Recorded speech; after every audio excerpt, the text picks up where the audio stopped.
introduce her. Okay. Yeah. Now we're in the end. No, I really want you to go sit with your friend for like the last 10, 15 minutes of our interview. Okay. And to show these fabulous black women that's out here doing their thing. So now log on to the page. If you guys can, everyone can log on to the page, you'll see the stream. And just click on it and share it. And then also turn the volume down once you click on it. Yeah, turn all your volume down on your phone. Page. Yeah, so go to the page, right? And then if you scroll up, you should see.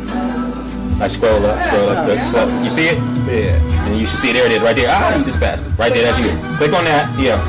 Turn it down. Now turn the volume down. Right. Okay. And then share it. And share button right there. Yeah. Right there. And then share. Put right post. Right there's the first button. Okay. Yeah. I got my glasses on. No, it's fine. And then just put post. Boom. Now everyone in your network sees it. Okay. And you did the same thing. Just make sure you turn your phone down. Yeah, things down, brother. Okay. And we are.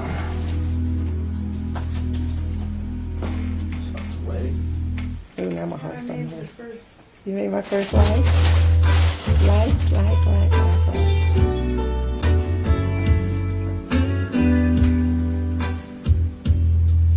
Now y'all don't have to stop talking. I know, huh? Yeah.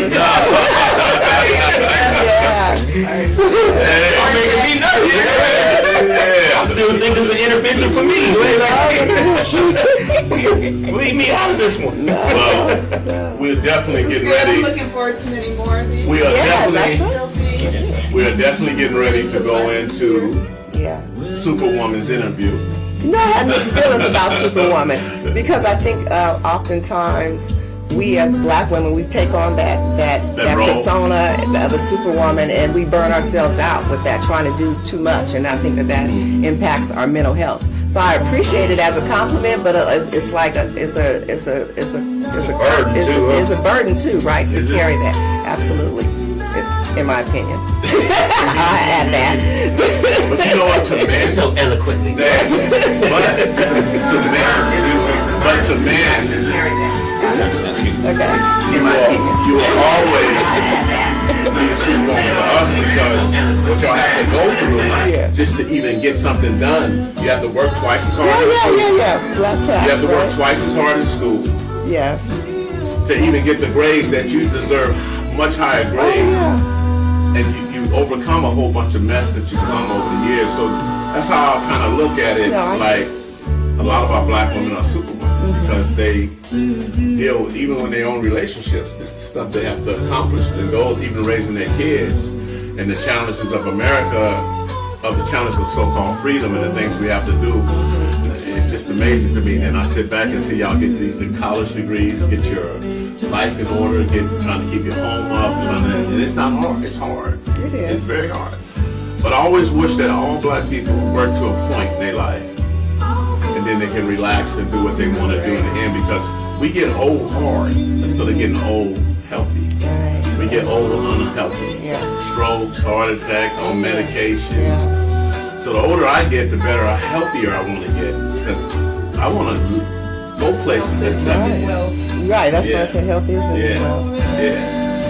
And it's a trip because a lot of people don't know they can travel with little money. I said, y'all smoke weed all day.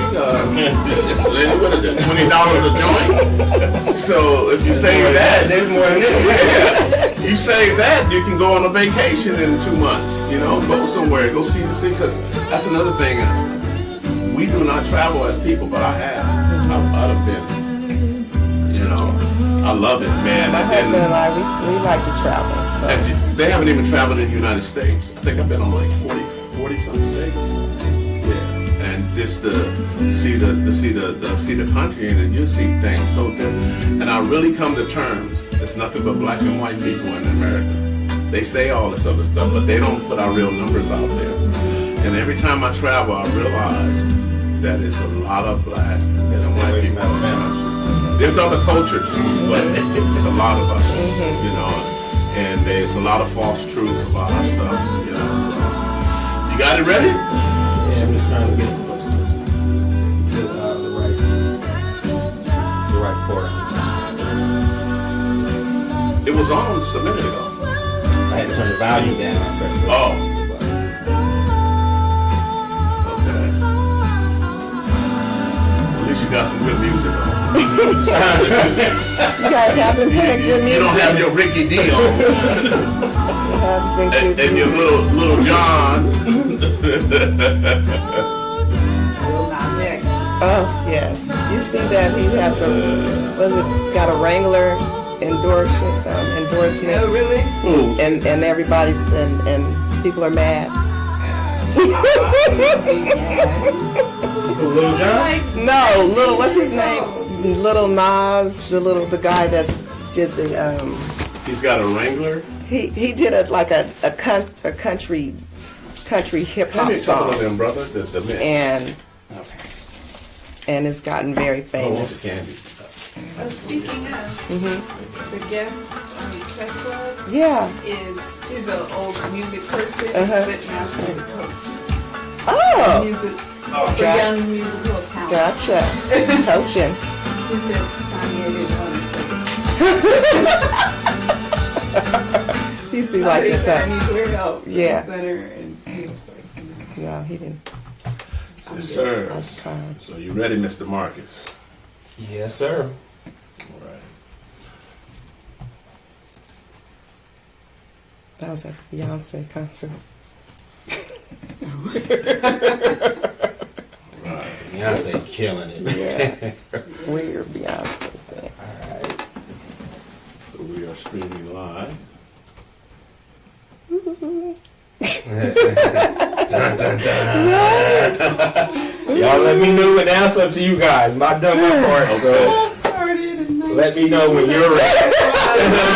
72. 72. It was a good year. It was a good year. All right. So, yes, sir. We about to roll, and I want to let everybody know that we got a dynamite person here, and she's gonna lay the law down to us. I'm ready. I'm ready And to do she's it. about to straighten us out and get us better as ready? people. Yes, sir. I'm A lot of ready. pressure. All right. 5, 4, 3, 2, 1, and we are rolling.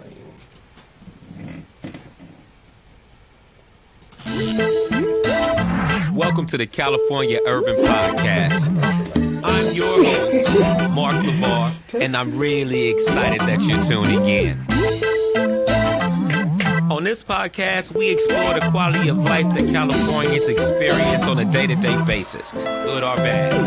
So, California's the place. Urban's the That's the intro. Good. We can talk. Yeah. They It's our can only really- objective. Let's talk.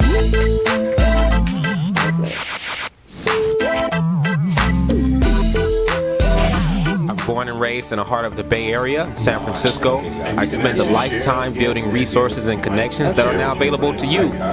Give me a call in regards to real estate. I don't care if you call me first, second, or third. Just give me a call and information. Hi, this is Arthur Rory Smith. I'm here with my co-host, Marvin LeVar, businessman, realtor.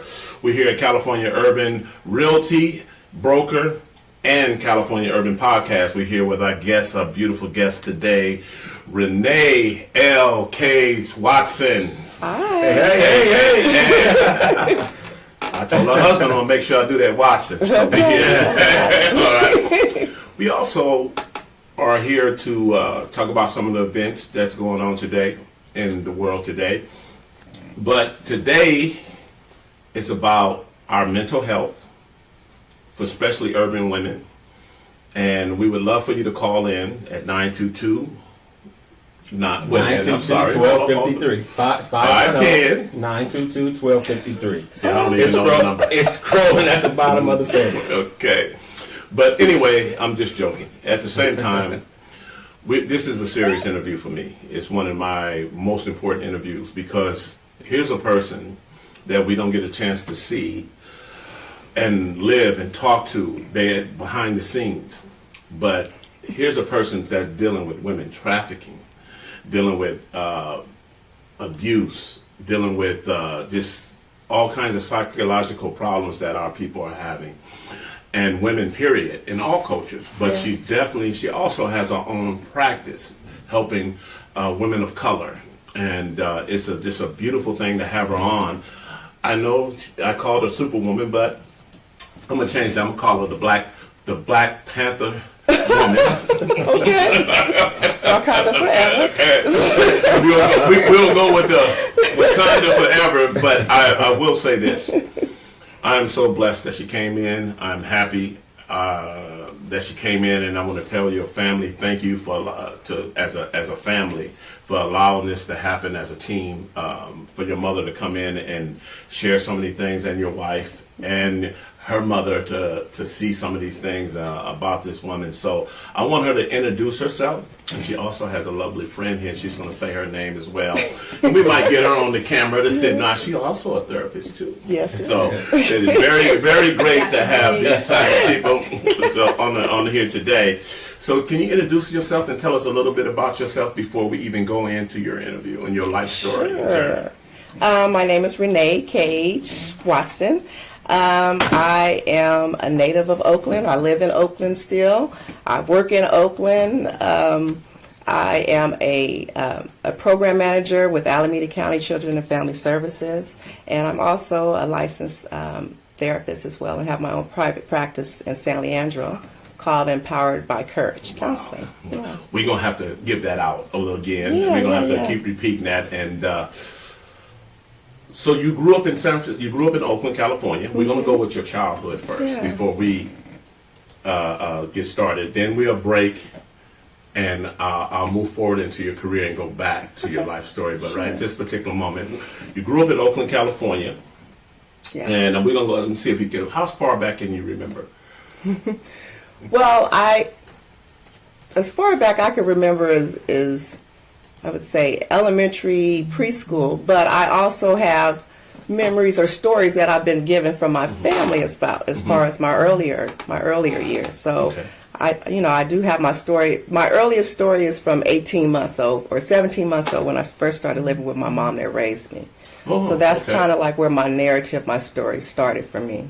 So how was that when it first? What was that like when you had an adopted mother?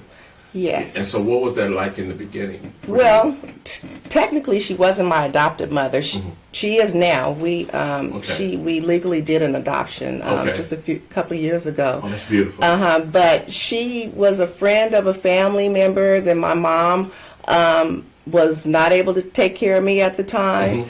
My mom was, and I'll just talk a little bit about my mom was trafficked by my father. Wow. And so she was not in the ability to take care of me. So she found somebody to take care of me, and that was Mary Ella Gilliland. And she took me in at 17 months old, and my mom wasn't able to come back to get me right away, and so she took care of me, and she raised me basically. I lived off and on between her and my mom, my biological mom, in my earlier years, but she was my mom that raised me, really. Wow. You know what's strange? I always looked at it, a lot of our kids been through that growing up. When I grew up, I knew a lot of young kids that was with other families because of the crisis that the parents, because even when I grew up, a lot of people were on heroin back in the 60s and 50s, and so a lot of their children would go stay with the cousin, and go stay with the friend, the next door neighbor, and it was more family back then, right? To where you can get help, where people were willing to open the door and let you lay, even if you laid on the floor, you was happy to be out that cold. Right. So that's a blessing, man. That woman is a blessing. She is. She really is. I want to thank her. I thank her all the time. For me, working in children and family services, they call what she is what we would call in our practice a non-related extended family member, right, or a fictive kin. And we have it legalized now, but back then it was very formal. People, just like you said, was just taking care of their family, taking care of their people, and I'm glad that she did that for me. Because the woman you became. Yeah. But we're gonna get to how that creeped up and how you focused on that. So when did you when you start as a young person, I say I'm gonna go around 5 or 6, and you're starting to go to school for the first time in your life. What was that like for you? You know, my first earlier years, I went to a lot of elementary schools. Okay. In Oakland, I think I went to 9 elementary schools total. I moved around a lot from being unstable with I went back and forth between my biological mother and my mom that raised me, and that was more, the instability part was more when I was in school, like first grade, second grade, third grade. I moved, so I went to Catholic school, Sacred Heart. I went to E. Morris Cox in Oakland. I went to Burbank, 6th grade. I went to school in San Francisco when I lived with my father briefly. Wow. I went to, and so my mom that raised me, she also put me in Catholic school a few times. So I was in San Leandro, San Leanders, then I went to St. Peter's. I went. Wow. You have to say, a lot of our people, I don't, it's strange. I went to 3 or 4 elementary schools too, and I don't know why our families jumped to so many schools, but we had to move around. And but you were able still to kind of keep yourself straight for as how you were able to keep yourself straight for school, for as grades. You were able to concentrate. Well, early on during my instability, school was like my safe haven. Okay. And so I that's where I just, blossomed. I blossomed in school. I got a lot of praise, from that. And so it was just something that I was always good at. And my mom that raised me also was really supportive of school and would she would tell me education was very important. So that was a value that she instilled very early on. She would always tell me, as being a black person, you have to work twice as hard. And, and so earlier on, I knew that education was going to be important for me to be successful. And that was just, like I said, a value. That as a young I did. I always wanted to be the top of the class. I was always wanted to be extra credit. That's what my friends call me now. So that's the name. Extra credit. That's a nickname. Wow. So and so that was part of my identity back then. It was school. So was any of your siblings around? I wasn't raised with my siblings. So my maternal siblings, we were all spread apart. So my older sister, she was raised by our paternal uncle and his wife. My older brother was raised by another extended family member. And then my younger brother, I did live with my younger brother initially when my mom had him. My mom, that's when she was doing really well. She was doing okay. We were intact at that time. And so up to maybe 2 years old, I was with my younger brother, and then my mom, she got on drugs, and things started to deteriorate. You were at the toughest time because of your age. It was in the 80s. Toughest crack era, free-based crack. So I saw a lot. I was exposed to a lot when I was with my mom. So so it was pretty hard. My little brother was raised by his father. So we were all raised in different homes. I didn't meet my older sister until I was 7 years old. Wow. Okay. And then when she went back to live back with her mom and dad, which is our uncle and his wife, we didn't reunite until we were like 16 and 18 years old. Wow. So, and then I didn't meet my older brother until I was maybe 11 years old. Okay. Yeah. It's strange. This is preparing for what you do today. Yeah.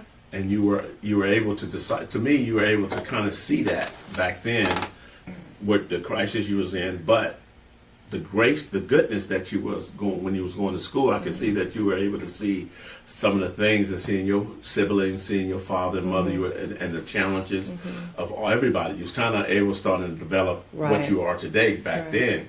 And so that's just amazing to me how you couldn't be focused. Now, we out of middle school. We headed towards the dreaded No, middle school. We headed towards middle school. I think that middle school was the toughest ever for me. You know, high school, you know what you're dealing with, but middle school, you're trying to find yourself. So when you got to middle school, what was that like when you got to middle school? When I was in middle school, at that point, I was I had reunited back with my mom that raised me. I think I was in the 6th grade when I called her. I had been moving around at that point and living with family members, and I was with my godmother, and I had lived with her. Rest in peace, Amara, my godmother, Emar. That's named my daughter after her, and she was doing a well job, but I wanted to be back with my mama, so I called her. And I said, Mama, can I come home? And she said yes. And so I came home. I was in the 6th grade. And so after that, it was a relief to be back, because it was stability for me, you know. She was taking care of her mother as well. So I grew up in a home that was old souls, I would say. You know, her mother lived till she was 95, and my mom is right now 101, still living. Wow. And so I felt comfortable being back there, and I also, school was stable at that time, so it wasn't an issue for me in junior high. But I went to Elmhurst, and then I went to King for 9th grade. For 9th grade. Yeah. Wow. Okay. Yeah. Okay. So before we go jump to high school, what was middle school to the 9th grade with you? Because middle school. Yeah. So that was like the years when they was transitioning, like the junior highs and changing them to middle school. So when I first went to Amherst, that's when they changed it. Right. When I went there in the 7th grade, that was the first year they had converted it to a middle school. So so I graduated from there from the 8th grade.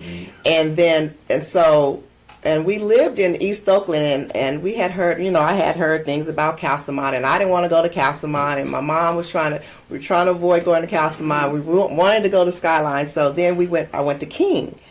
And then and I met some friends there that I still have right now, some really good friends. That's good. And then I ended up going to Castlemont anyway. And all of us, it was like a few of us, like no one wanted to go to Castlemont, right? Wow. Well, you made it. I still don't want you to go to Castlemont. Don't talk about my school. Castlemont Nights, class of 90. So you got climbers, you got Oakland High. But I am so happy I went to Castlemont. I had a good time at Castlemont. I felt like I got a quality education. I made really good relationships, friendships that I still have. You were in the AP classes. Yeah, I had English. I had some AP classes. I used to tell people it was strange that when I was at Gallup, I was in the gate classes in the elementary, right? Right. I was going to Gallup High School, and so I went around the side of the building one day, and I saw all these students going in this particular area, and I said, but they didn't look like us, right? I said, who was these students? But it was the technical AP smart kids, and they had about 50, and I couldn't get in the room, right? I'm trying to figure out why I can't get in, right? What's going on? I think it was one black kid. It was mostly Asian kids and white kids, and one black kid. And so one day I spotted that kid, and I went to talk to him. I said, man, what's going on back there, man? He said, oh, that's the AP. I said, what's AP? He said, it's for the smart kids. Smart kids, you know. And I didn't realize that we was not doing the work that you were doing. Yeah. The only time I realized that is when I went to college. I was so far behind. Yeah. And they graduated us anyway. They let us walk across the stage with a high school diploma, celebrate, and we couldn't even qualify for college. We had to go to JC or take some adult. Back then, you had to take these adult classes just to be able to qualify. So I had to take one adult class just to make it into the culinary school because I was behind.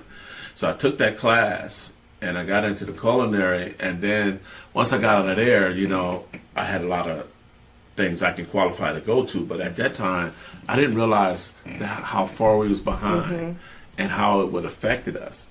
Because after Martin Luther King died in '68, they start stripping all the programs from our schools around, and by the time '73, '74 came, we didn't have metal shop, wood shop, all that stuff was coming out. Basket weaving, sewing, all these classes that helped us get jobs when we left. Because you could get your painter's certificate in high school.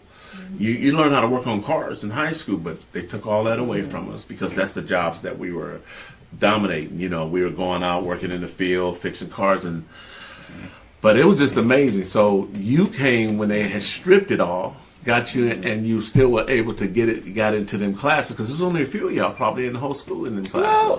At Castlemont, we were predominantly black at Castlemont. It was. But I know that. But I'm saying we had a pretty good sized kids in the AP classes. Yeah, all my friends that I still have now, we were all in the.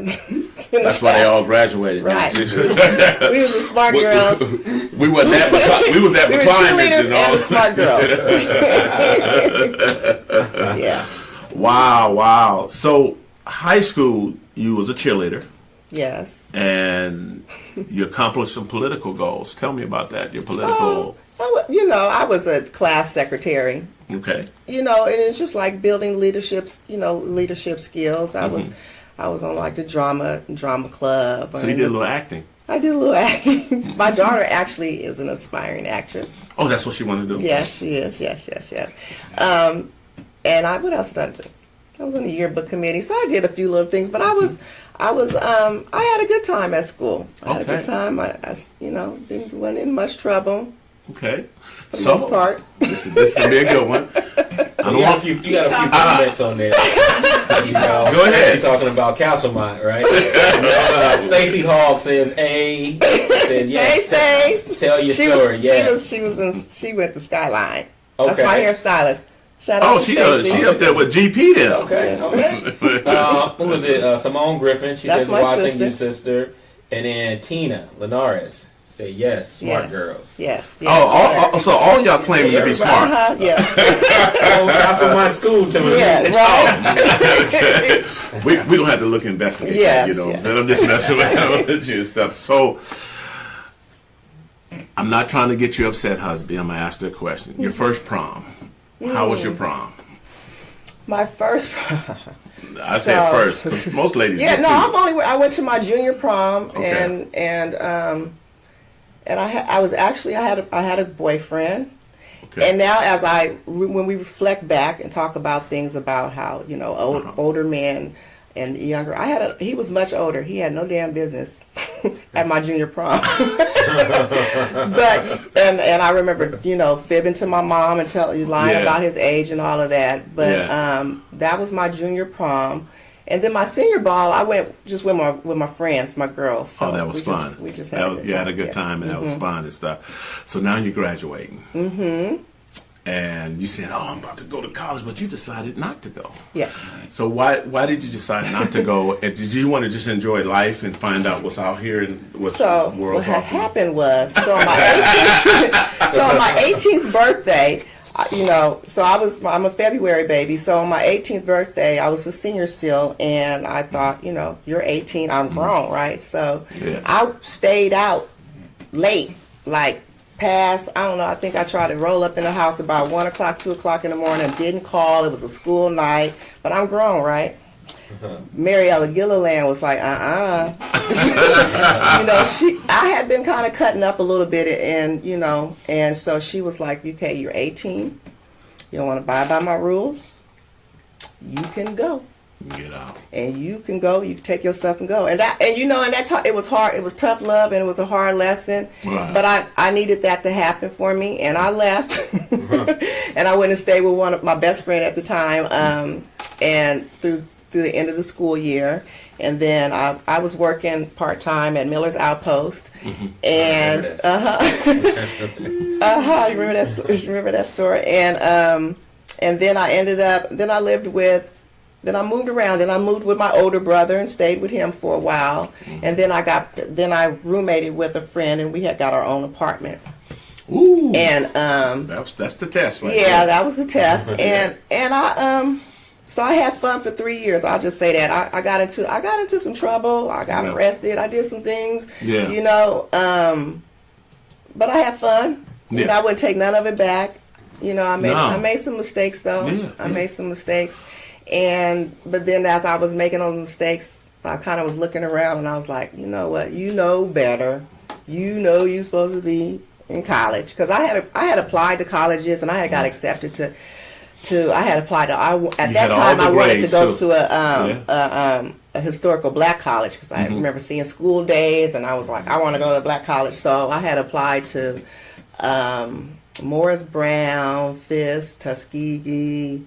I didn't get it. I applied to Howard. I didn't get it. My SATs wasn't high enough for Howard, but I got into all of those, but I didn't go to school. So then, like I said, I kicked it for 3 years, and then I realized I was supposed to be in school. So I did. I applied to Cal State Hayward, and immediately I knew my major was sociology, because I had already started having a connection to wanting to give back to my community. Okay.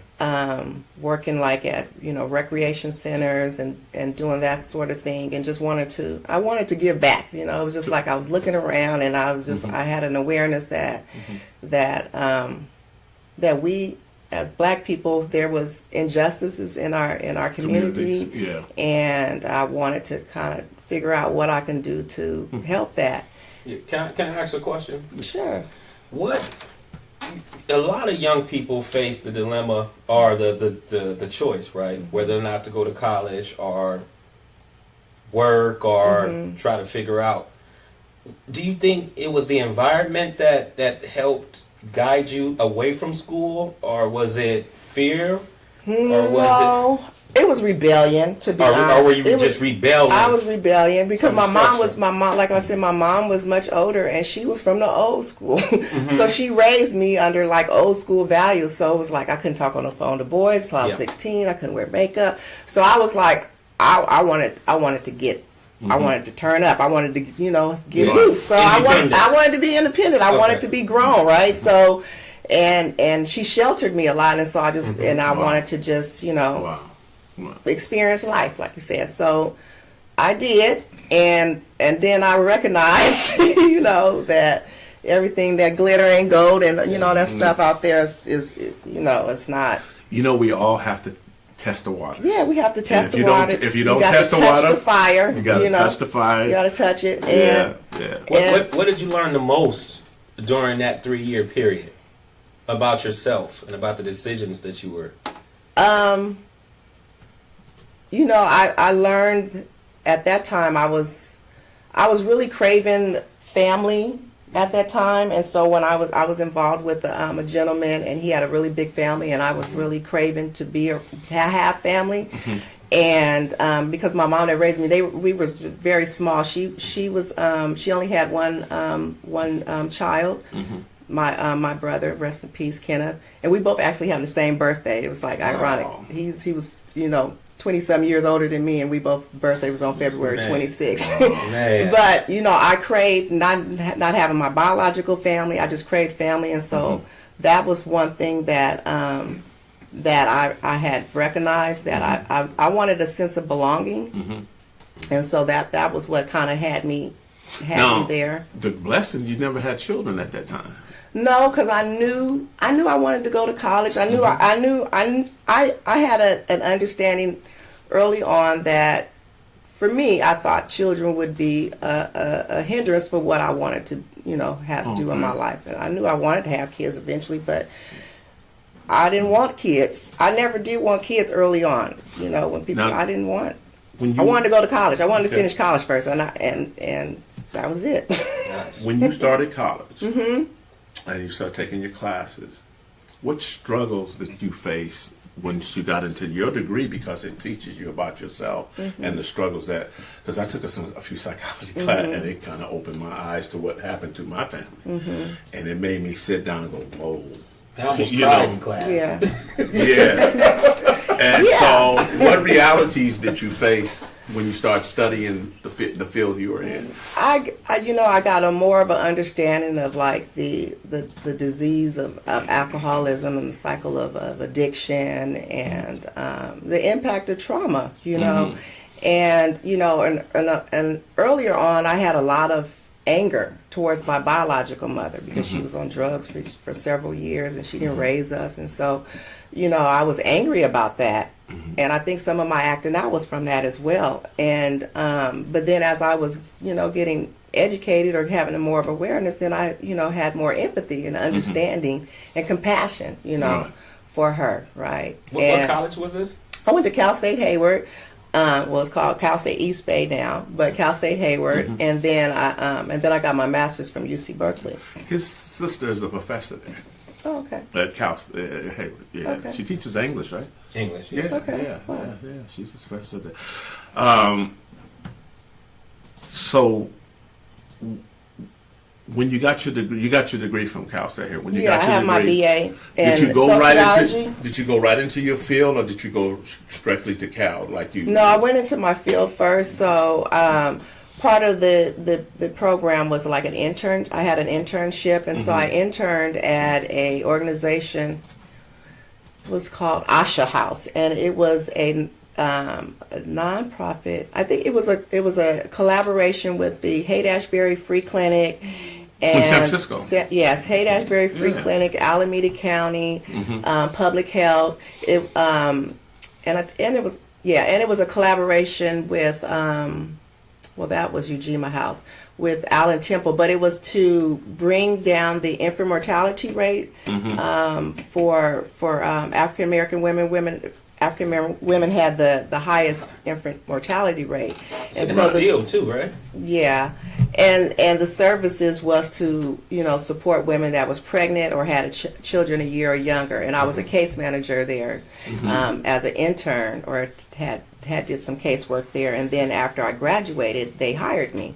Okay. So immediately after graduation, I was there, and then I transitioned to, they had another site in East Oakland, because that location was in Central Oakland off of like Fruitvale area, 23rd area off of East 14th Street. And then I went to Ujima House, which is that was off of 98th Avenue.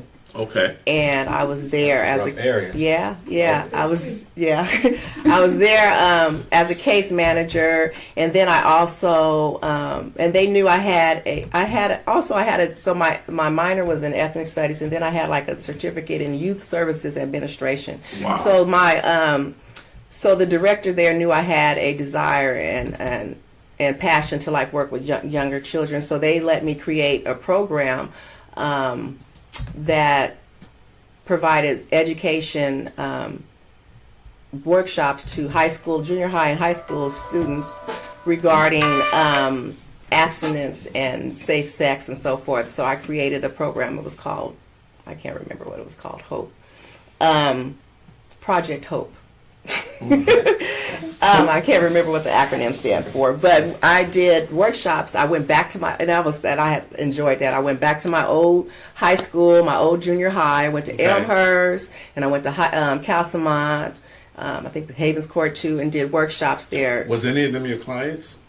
No, I wasn't. So I wasn't no, none of them was clients. These were students. These were students kids. where you did workshops. What did you find? Why you start? That's the beginning of the actual treatment and therapies and the working and seeing the design. What did you find? What crises did you find with our people as you start going back to Castlemont, doing these workshops, seeing the crisis and the situation? What did you find?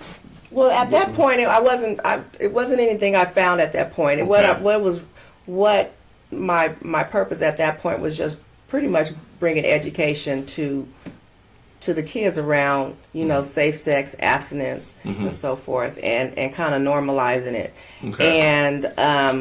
And then we also gave them an opportunity to do like peer activities and so forth. So it was kind of like an after-school program. It started as in class, but then it morphed into an enrichment type of program for the youth to like create something as well. So right. I just saw that kids are just thirsty to learn and be part of something. Yes. And be connected. Oh yeah, because back then when I was doing the work, I find the younger you get them, the better it is. Oh, yeah. It's strange that we try to hide from the kids that's young and they know more than us. You think they don't know nothing. And I used to tell him because about his son. Your son know a lot more than you think he don't know.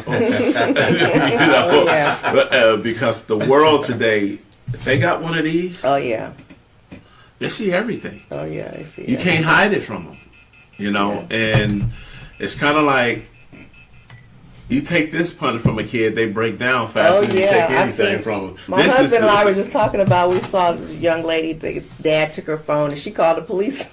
And the police told her she could do that. The police got there and was aligned with the dad, Yeah, that's what I mean. He told her that, hey, your dad owns everything. You don't own anything. Yeah, that's the trip, man. I take my phone from my daughter. I act right out of her when I take the phone. She don't buck up like. Yeah, no. You already can tell. You don't put them fists up a few times.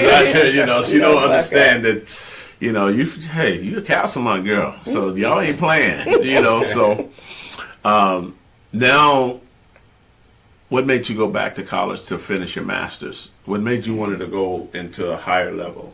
Well, for one, in social work, you don't get paid much money unless you got a master's. And then 3,000 hours. Very true.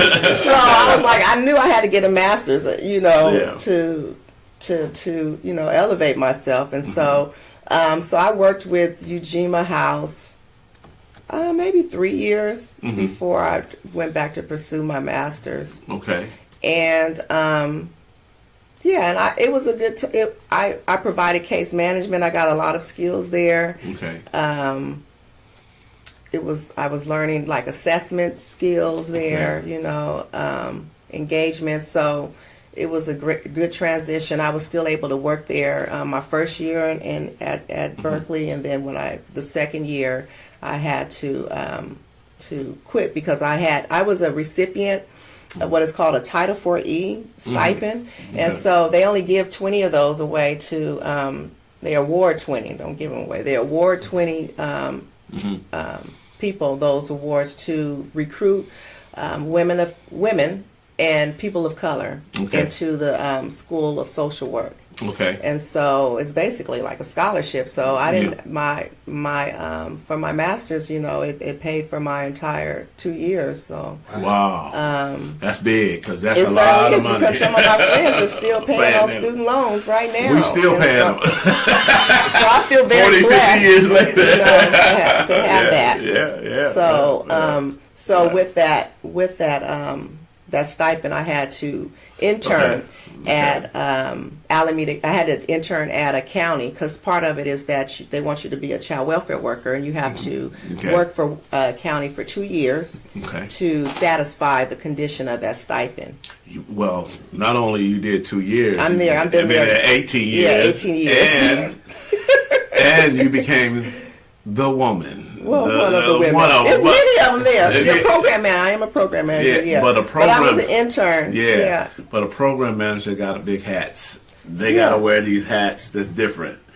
Everything falls on them. And it's kind of like when I was working, everything fell on me.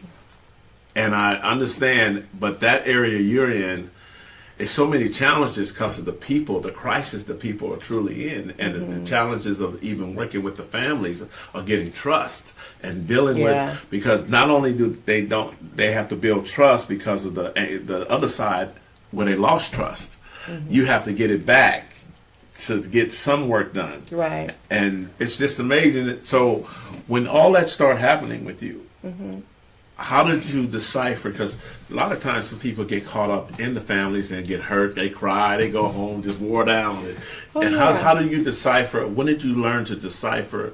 It's a job, and I got to do my job, but I do care, and I want them to understand I care. But I got to learn to turn it off because I got a family at home too. It can be hard sometimes because we emotional. You don't always able to turn it off. I mean, I talk to my friends.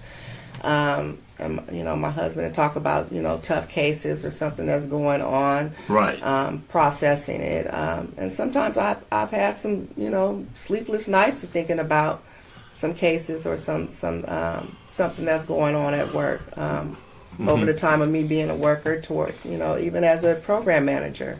dealing with different scenarios. So, you know, the way I do turn it off is that I practice my self-care is, you know, working out, you know, meditating, being, you know, practicing mindfulness. Okay. And knowing that you can only do so much, you know, and to turn it off. Actually, you can't turn it off. You do a lot. I do a lot, Yeah, but you can, you know, the work the work there is never stops. It's Right. just like you can never be done. So, Right.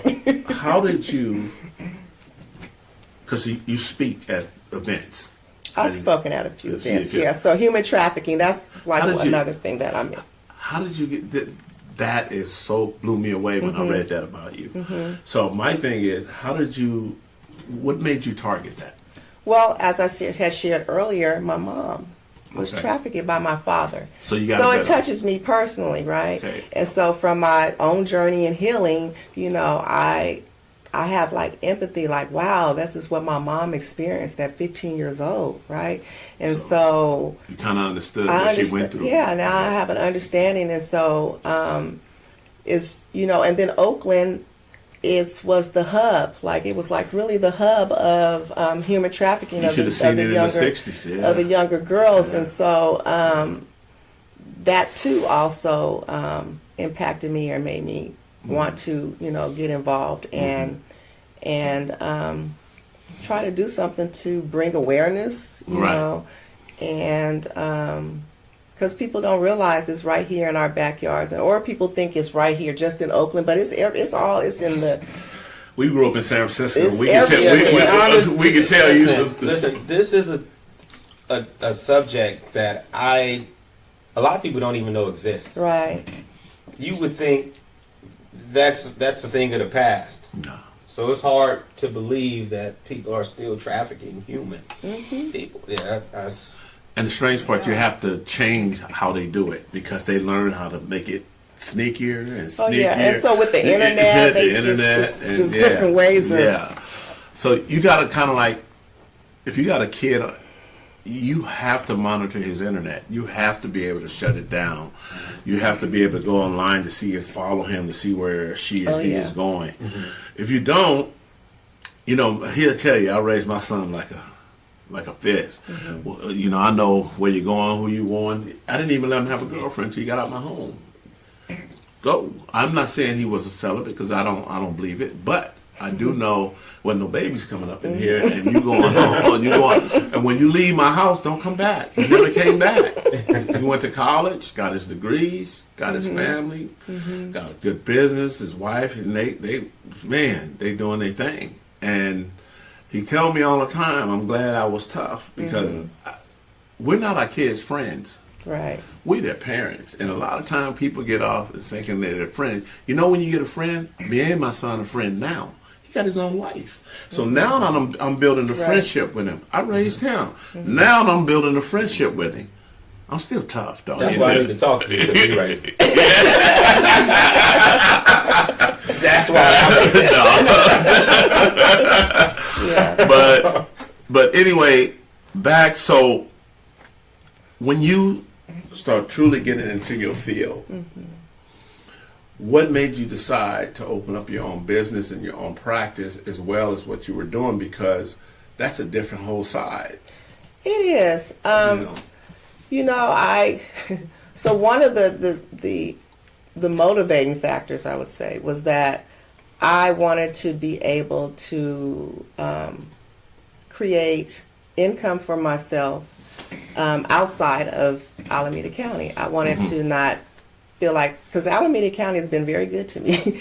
Very good, salary, very good benefits, but I didn't want to be chained to the job, right? And so I wanted to be able to create freedom for myself and be able to create a way where I can have flexibility and eventually, work part-time, right? And still have a full-time salary. Right. That's the goal. But then also, I also missed when I promoted up, I was not working with any more direct contact. So I missed that. I missed having the direct contact with people. To make the help. Really change. And so So I'm able to get that when I'm working with my individual clients. I have I'm able to have connections with people and help.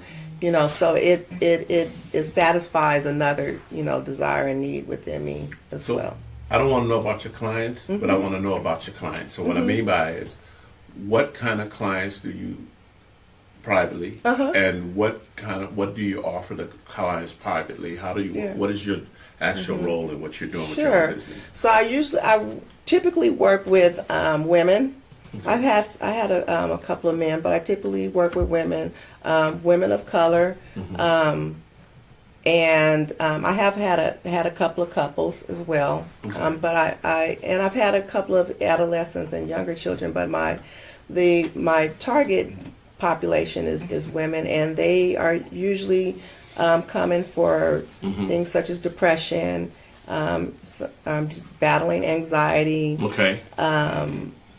maybe some grief and loss, dealing with some significant loss in their lives, or just in just trying to figure some things out, like in a transition time. Just just don't want to know what's their next move, or some just say, I'm just trying to work some stuff out, right? So, acknowledging maybe their childhood or some things that how it's impacted their lives, and recognizing that, and wanting to unpack it, like we say in therapy. Unpack, that's a trending word, right. As far as depression seems like it's trending now as well in the social cycle. Social media, it's even stronger, I didn't deal with my losses and my problems till around 50. Yeah. A lot of people, that's what we do. We shove it down. Yeah, and I find my generation of men that I grew up with, that I'm somewhat friends with, or some that I'm really tight with, they're just now dealing with their stuff in their 50s and 60s. And how it wars down throughout the years with the high blood pressure, the stress, the eating bad, the gaining weight, not really focusing on what's going on with our kids, just the world, just trying to survive in the world, and so that's why we need people like you of our culture that's out there working with our children and our adults. That's why I invite any of y'all got a question to ask her, please call in at 510-922-1253. Don't be scared. Just call in. Don't be embarrassed. Call in and join. Unpack it. Ask any question. Yeah. Some of y'all are taking care of y'all kids. Some of y'all are taking care of your mothers. Some of y'all are still being taken care of yourself. Find yourself overtaking medication, drinking too much. So maybe give you a little bit of advice and give you some ideas on what you need to do to open up.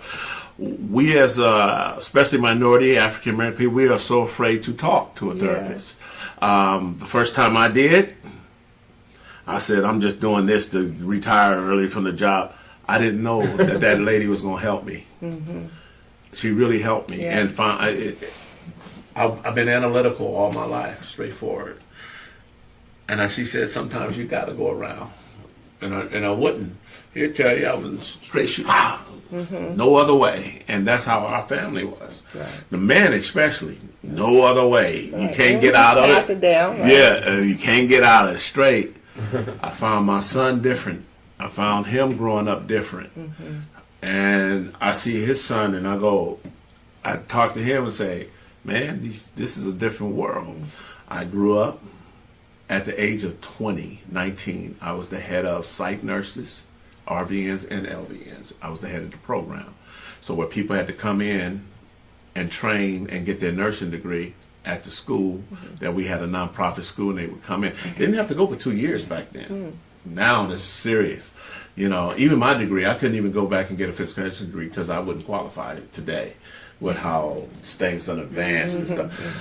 And I didn't know. Now I want to take some classes now, so I went over to the JC to talk about taking some journalism class.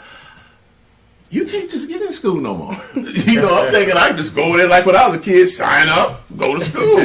Man, it's a whole different, and that's why these kids need people like you to teach them. They don't take the right classes. I'm on top of him about his son. Your son is smart as hell. He can't be not. You got to be on the right classes. Right, the right you can't. By the time I got algebra, I was in college. I should have had algebra in the 9th grade or the 8th grade. So that's the kind of stuff that, I told my son was in calculus in the 8th grade because I made sure that I worked extra hard to pay for him to have that, And he became a McDonald All-American basketball player. He was able to travel all over the thing and he did what he wanted to do. Got his life in order, and I think you're doing the same thing with your daughter. You told me I can see y'all love each other. I looked at the picture. She love you, boy. She got her mama back, boy. You mess with her mama. I get on her nerves too. I'm sure. That's your job. Right. That's your job. That's your job. It sure is. And so now, I want you to do something. What's that? I want you to talk about the people that have been influenced to you first, not the family. We're going to go people. That I want you to name a few, if you can remember them, and talk about the ones that influenced your life, kept you positive, kept you straight, and was always on top of you. And talk about some of them people that not the family yet. Then we go into the family after that, and I want you to share some of them. Talk to me about some of them people. Even today, there's one right here. Shout out to Naima. Yeah. I would say, I could really it was a few teachers at Calcimont that was really, I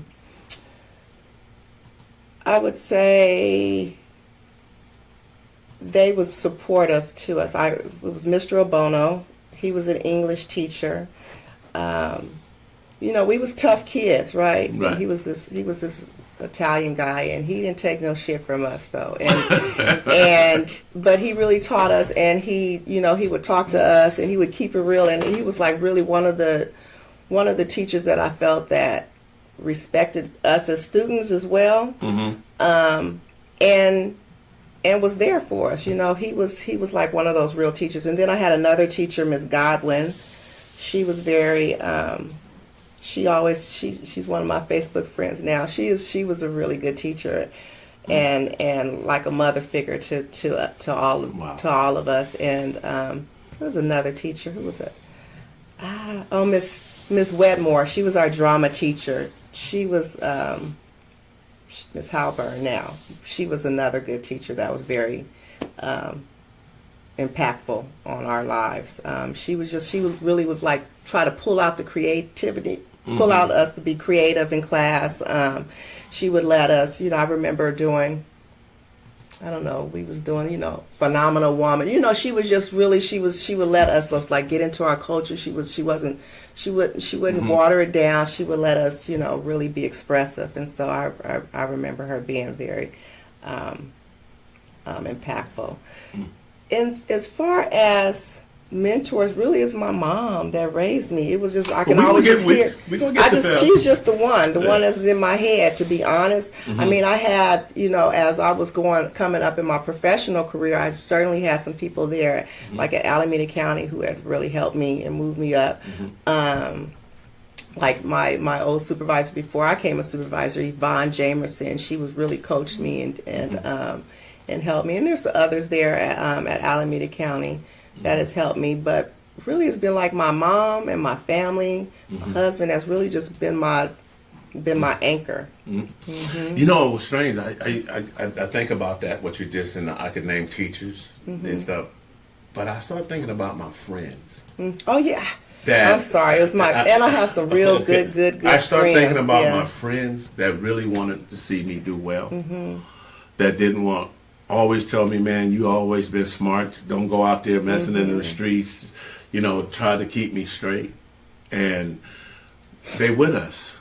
Right. And they got us. I want you to name some of them friends right here on the air. Okay. Let them know you thinking about them. So shout out to my best friend, Erica West. We've been friends since 10th grade at Calcimont. Okay. And she was another pretty smart girl, cheerleader. Dimea Craig. Okay. We actually met at King Junior High, so I've known her since 9th grade. Okay. Cheerleader, pretty smart girl. Victoria Jackson, another Calcimont. Kin to the Jacksons? No, that's her husband's last name. She's Victoria Statham. Okay. Yeah, so those were my best ace coon boons, as we used to say back in the day. I had another really good friend in high school named Soletta Hunter. And then I had some friends that come as I got older. Another friend, Stephanie Thompson, was a really good friend. Okay. And then I have my work friends that's like really like my friends Gloria, Carol, and Naima. So yeah, I have a good circle. I have a really good circle of people around me. Yeah, that's beautiful. Friends. And now, I want you to tell me something about your daughter. Okay. Tell me about her and tell me something about your daughter and what makes you love her so much in the things she's doing and the quality of a daughter that you have. My daughter, I love her. Amara Tierra Ford. She's really a sweet. She has a very kind heart and spirit. She has a bubbly personality. And she's just, you know, I often I feel like a proud mama every time when I go to the school and people's like, oh, your daughter, she's so nice, she's so sweet, she just has such a kind heart, we just love her, and just people just, you know, always are gushing over her. And so I feel like, okay, mama done good, you know, you're good. But she's a sweet child and she get good grades. She's a B average, you know, mama be on her. You know, I was an A student, so I'm like, you know, but you know, everybody's different, right? And so you can't. I'll take a seat. Right. So, but she's a good student, and she, you know, and I ride her. I ride her, and to get them grades, you know, because I know that, you know, education is very 15, important. right? She's 16. She wow. made 16. So she'll be a senior in a couple of years. Yes, she'll be a senior in a couple of years. You'll be walking her into college. Yes. Now, tell me a little bit about your stepson. My stepson, Jalen, he just graduated from Fresno State in business, digital marketing. Okay. And he's a handsome. I see that. Yeah, he's very handsome. He remind me of like Avery. Daddy. He remind me of cousin Avery. Yeah. Really sweet. Also very mild mannered and humble. You know, personality. And really good kid, you know, not in no trouble at all. Okay. Squeaky clean, right? Whoa, too clean now. Right. He's gonna be somebody's good catch. He's gonna be a good catch. And now on the coup de grace, hubby. Yes, hubby. Tell me about hubby. And let's talk about his business too. Sure, yeah. So my husband, Renee Watson, we met actually at Cal State Hayward. Okay. And we were homie lover friends, and and we dated in college, and we, you know, went our separate ways, and then we reunited back, and so we've been married for 7 years. We've been together roughly like 11 years. Okay. He has his businesses in Sacramento, California. Okay. That's where he's from, Sacramento. So he's has an income tax business that he owns, 2 offices. He's been in business for had that for 10 years. Wow. He also was previous to that he was a realtor as well. Oh, so he can come work for us, huh? Yeah. No, I'm just messing with it. Yeah, I'm just messing with it. She said he's got to take all that money. Yeah. But okay, now you have 2 mothers.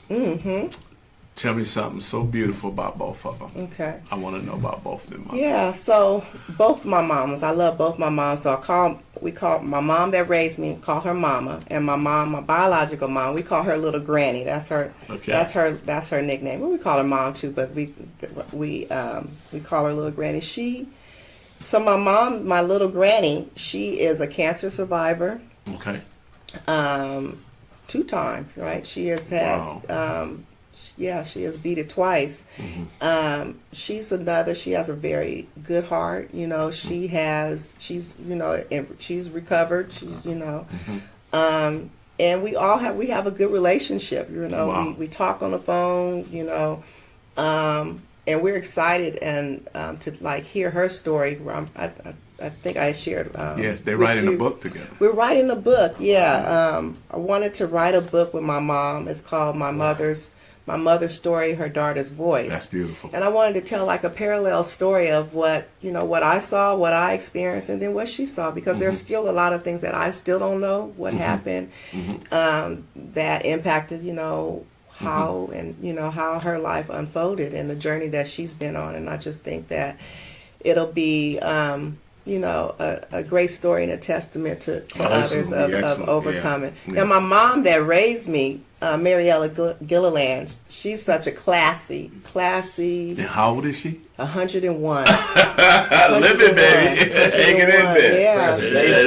101. Just a good heart. Just she was like mama to everybody. Okay. And so when she was my mama, so even though she only raised me, she was still mama to my sisters, my little brother. She's just mama. Okay. And she was an excellent cook. She had an immaculate house. She was just a good woman. Wow. She was a good woman, and I owe my life to her. Really. Now, someone said Sherry White. You know her? She said, "Wow." Oh, yeah, that's a good friend. That's a good friend of ours. Hi, Cheryl. Yeah, also Tina too. She said she never knew your story. It's beautiful and inspiring. Thank you for sharing. Hey, Tina. Keep up the good work. Yeah. So, next question has I don't know if it's a tough question or not. To share something about some of your siblings that you know, that you got to know later, because I have my father have a lot of kids. Yeah. And when she told me how many her father had, she beat me by one. So, the number is like rough. When we've been told 23, 24. I certainly don't know them all. I know a majority of them. And I'm more connected with my maternal siblings because I saw them or was around them more. But I know a few of my. You know their names? I want to get into I'm gonna try to run it down. So Justin, Lynetta, Mickey T, rest in peace. Lee, Michael. Did I say Lawana, Lynetta, Lois? And if she don't get any of y'all, you gotta understand. It's a busy.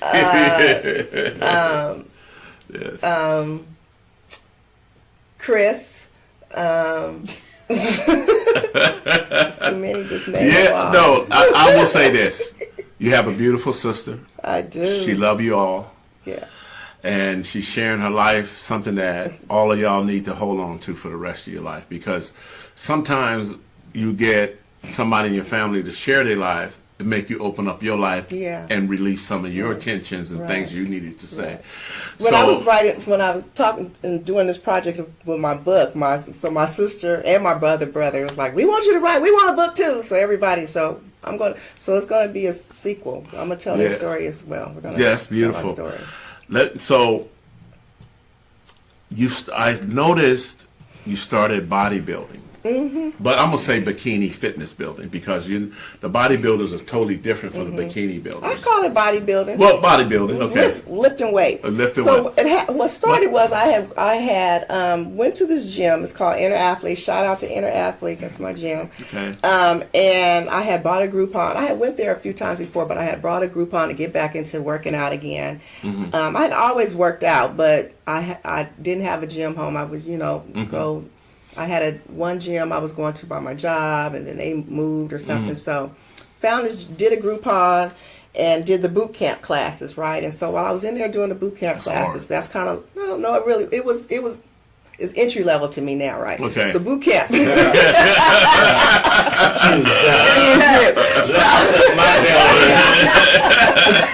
So I was doing the classes, and so she has TVs, and so it's showing the photo slide of of all of her clients, and pictures of her, people that she's trained, Alondra Chapman. And so, I'm doing these classes, I'm looking up, and I was like, I want to do that, right? So, looking at them, and then I was 44 at the time, and so I was like, I want a 6-pack for my 45th birthday. Wow. So I started off with vanity, like I want a 6-pack for my 45th birthday. Not that I had ever been, totally out of shape, but I was just like, I want to achieve that. So I started working out more and eating more, being more mindful about my protein and all that stuff, and my macros and all of that stuff. And then I, I started the training, and it was a 16-week training. Wow. And it was pretty intense. And so, I had to do meal prepping. I had to lift weights 5 days a week. I had to do cardio 6 days a week. I had to 2 days of the week. I had to do a double workout. I had to drink a gallon of water every day. Oh, I man, had to take I'm watching it. Branched chain amino acids, no type of, steroids and no stuff like that. But, so yeah, it was intense. And so I was on the schedule. I had to eat chicken. You didn't eat no salmon? I did eat some salmon. Salmon, because that's the fatty protein fish. But it was a lot of, chicken, brown rice, Cool tires. Yeah. Oh, yeah. I was dragging tires. Oh, man. Up and down hills and all that. So it was intense. I had fun though, and what I learned is that the body does what the brain tells it to do. It was like I had made a decision that this 45 pounds. No, not 40. Yes, I did lose. I did lose 40. 45? It wasn't because it says 45 pounds. I forgot. Yeah, I did lose 45 pounds. I had got down to like 11% body fat. She don't know nothing about that. 11%. She's natural. I had to work hard at body fat. Yeah, 11%. I was That's like a 12-year-old. It was That's what my husband was saying. Like. No, but it was. I transformed. My body did transform. She won. She took second place. I went. But as far as I'm concerned, you know what I did? I won the biggest transformation. It was like there was a competition. I won $1,000. She got her money back. I did. Because it was an investment. Because I had to pay my trainer. And then it was like the pose coach, the tanning, the hair, the nails, the suit, all of that. Wow. It was a lot. Yeah. It was expensive. Yeah. It was fun though. I had a good time. Yeah. And and my team, I still claim it as my team Inner Athlete. They're going to Greece in June for a competition. My train. So are you ever going to get back in competition? I don't know. Alondra, I'm sorry. I might. I don't know, but my focus is your shifted. Business. My focus is now on my practice, and my focus right now creating a online course, and my launch is actually in 2 weeks. I'll be promoting it. You just email it to me. Yeah. We'll promote it like heck. What is it? It's called Empower. Yeah. And so Empower is called Empower Mindset Method. And so Empower, the acronym, I'll break down what it stands. So the E is educate. So what I usually do with my clients is I normalize mental health for them, right? And so it's just really educating them about like the impact of trauma on the body, on the brain. Educate them around like the fight and flight response, how our automatic thoughts impact our feelings, which impacts our behaviors. And so just kind of giving them an overview. So we can actually call and join and become, how like say if I got issues and I wanted to call you and just get some help. There's certain ways. Let me finish. Yeah, she's doing an acronym. Let me do the acronym first, and then I can give you a blow by of how they can access my services. Okay. So E, that's educating. Then so M is mindfulness. Okay. So mindfulness is tools that I want my clients to walk away right then and there, that they can walk away with how to recenter their bodies, how to be present with the here and now, not future tripping, not tripping on what happened in the past, but right here, right now. How are you feeling?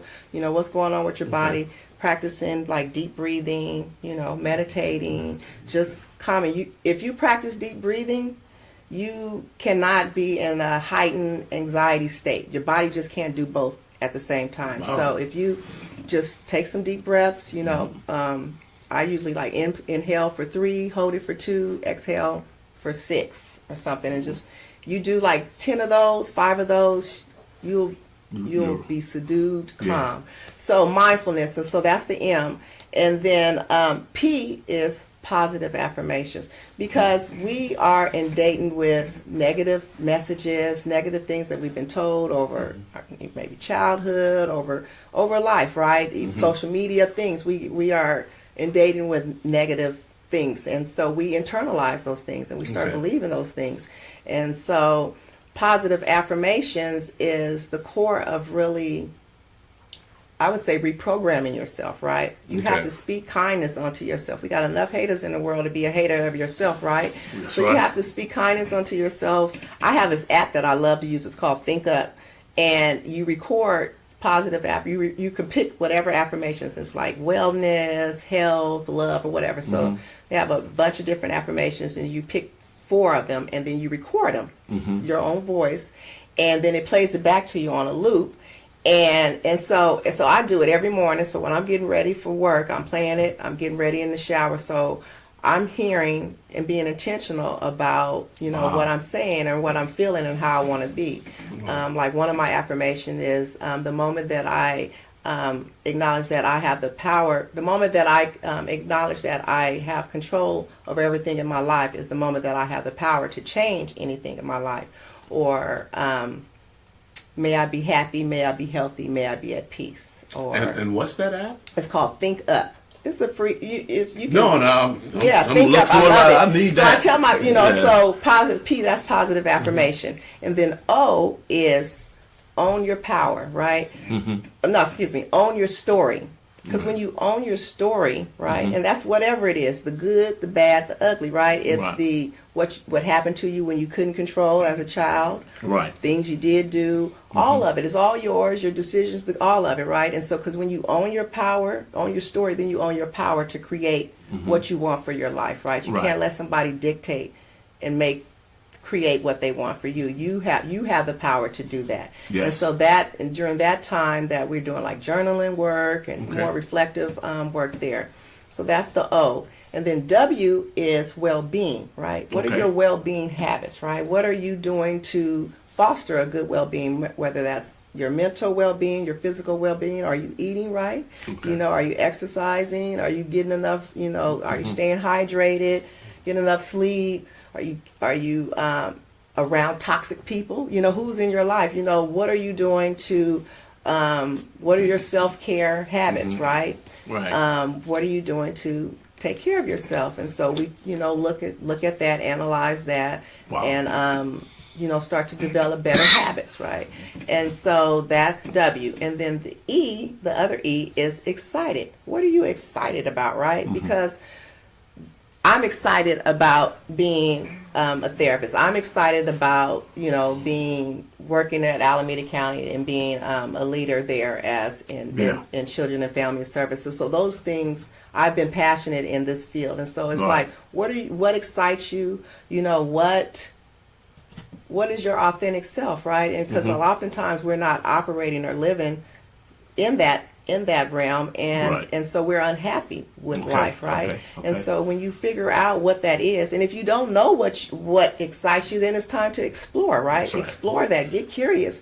Was it something that you used to do and you feel like, oh, I'm too old, or I don't have enough energy, or I don't have enough time? No, you do. You have all of those. You have everything that you need inside you right now. You just have to tap into it. So that is E. And then R is relationships, right? Wow. What are your relationships like? Not just with yourself, but with others, right? So how are you showing up, in your relationships? You know, do you need to practice more better boundaries, right? Do you need to be more open? Do you need to, you know, be a better communicator? You know, practice better listening skills. You know, your love language. You know, your partner's love language. How's your relationship with your children? You know, not just your family, but like with your coworkers, with your employees. You know, how are your interpersonal relationships? And so we look at that as well, and areas of where you may want to improve upon. We need to improve every day. Yeah. And so that's the empower, you know, mindset model. Wow, that's a And lot. How long does it take to? Yeah, we can clap it up. That's beautiful. Well thought out. Take you through every phase of. Yeah. So it's designed to be a 7-week course, 7 week, okay. but you know it's you know work at your own pace, you know, because life doesn't happen in 7 weeks, right? But it's like certainly these tools you can, you know, start practicing different things and elements from each one of these modules, and so it'll be like a weekly coaching, live coaching with me as well. And yeah, so that's what I'm up to now. I'm sitting here. You know what I'm sitting here running through my mind? What's that? She should go on live every week, once a week. Yeah, that's the for each model. Yeah, Because people need you. I must just say it. People need you, and not only do they need them, they need to see them. right, and that's one of the You things know, now and- is social media, because I you know, I post plenty of pictures of me and my family on vacation, you know, but the video part and all that's like different and scary for me, right? And so it's like now I'm like having to, you know, get out of my comfort zone and start doing some videos, some social media, because that's how you just connect with people now, right? I will tell you this. You started off a little nervous, but you beat me. You better than I. You'll be great. Yeah. Yeah, you're pleasant. Well, thank you. Your voice. As long as you stay in your wheelhouse, it's Yeah. second. You know, second. No, yeah, you'd be great, because I'm just sitting here like, we need a lot of people to get, especially people of color, to see people of color. Because a lot of times people trying to tell us about our lives and community don't even know our community and our lives, but they steady trying to understand our relationships. They don't know our relationships. And it's kind of like, I know when I went to see a therapist, that woman had to be she was of color. That's what made it so great, because she knew my life. And that's how she was able to say, hey, listen.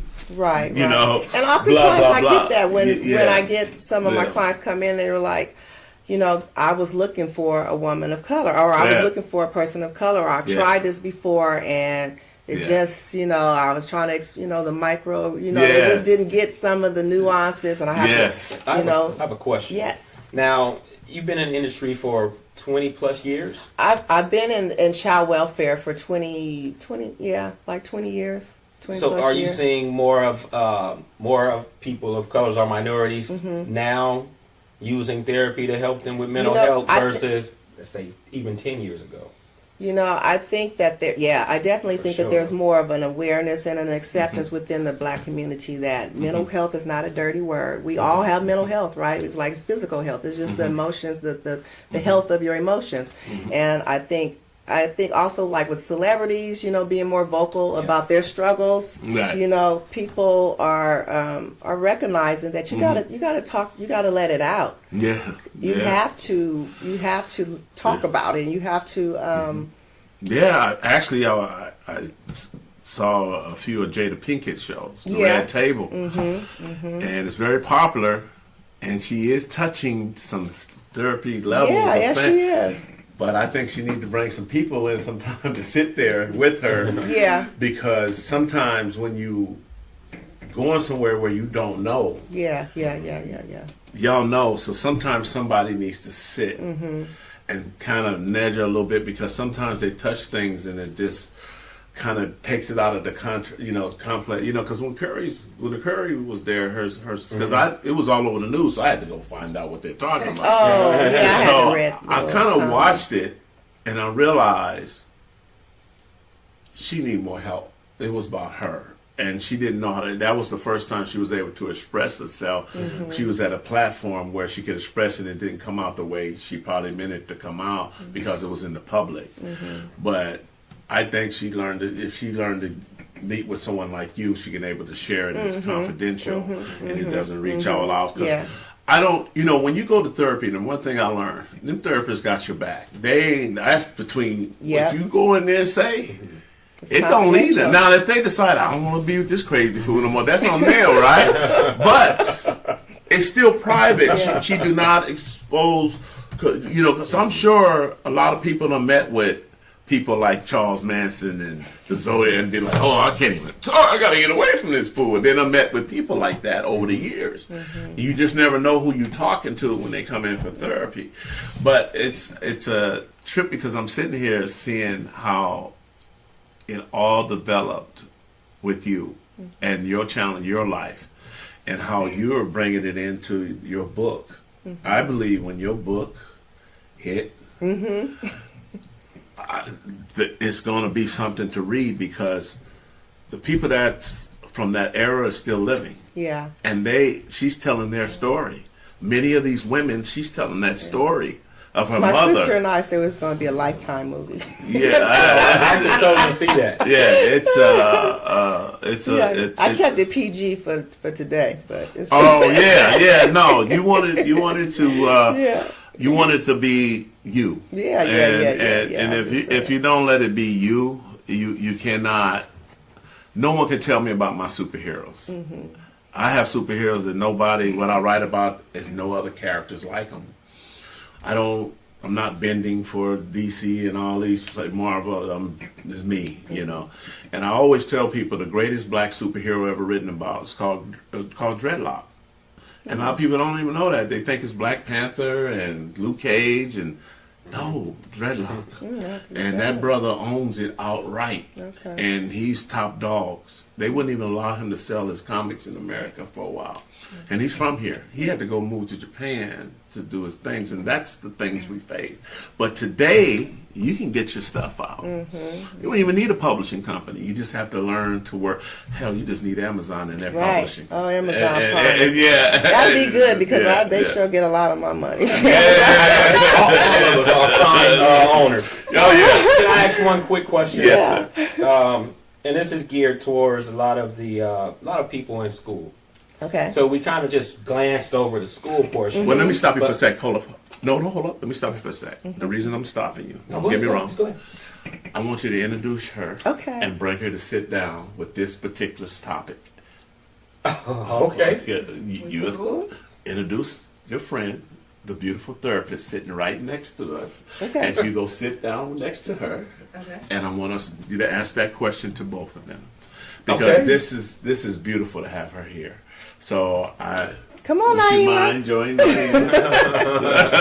And she can introduce herself. All right. Perfect.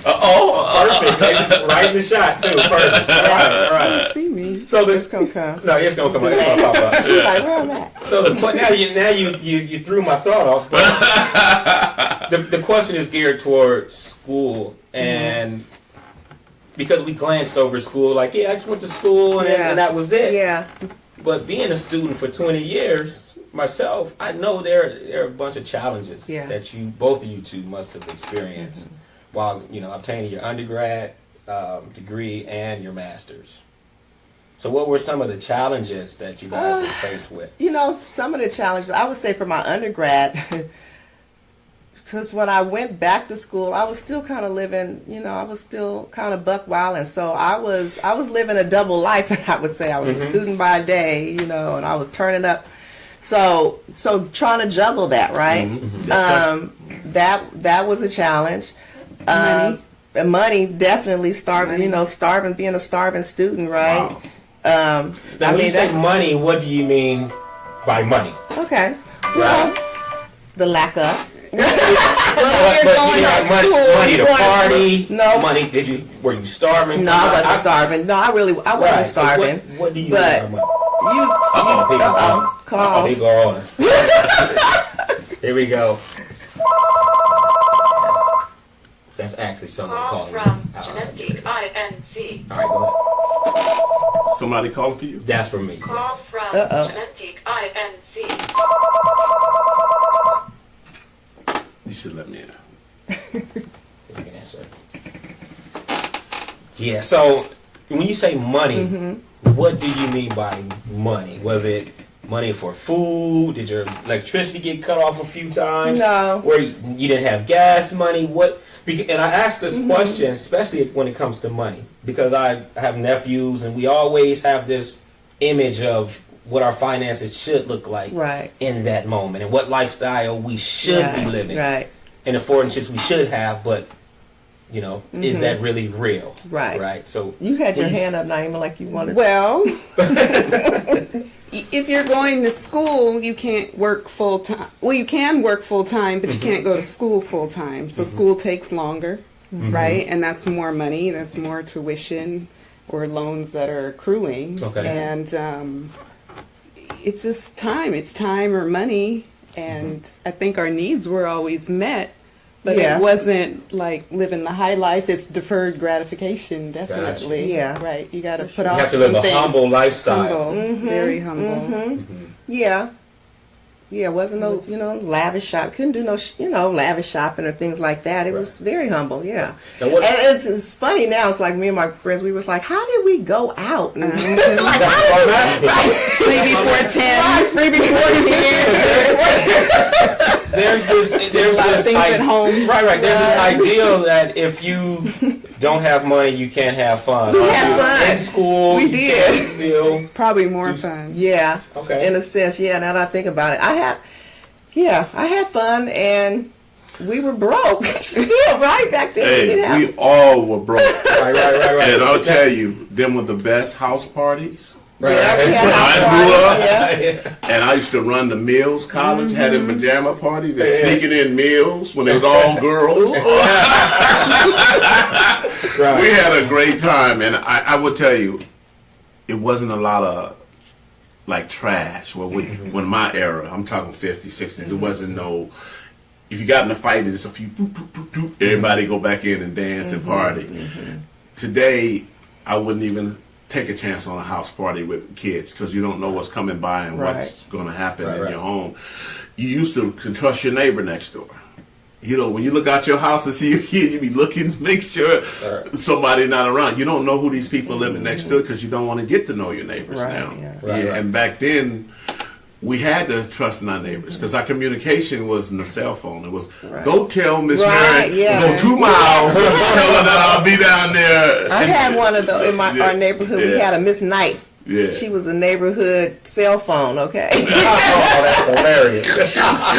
She was like the pigeon, huh? Before I got home, my mom already knew what went on down the street. That's hilarious. Oh, bless her heart. What about your social circles while you guys were in school? Did you have a lot of friends that were outside of school? No.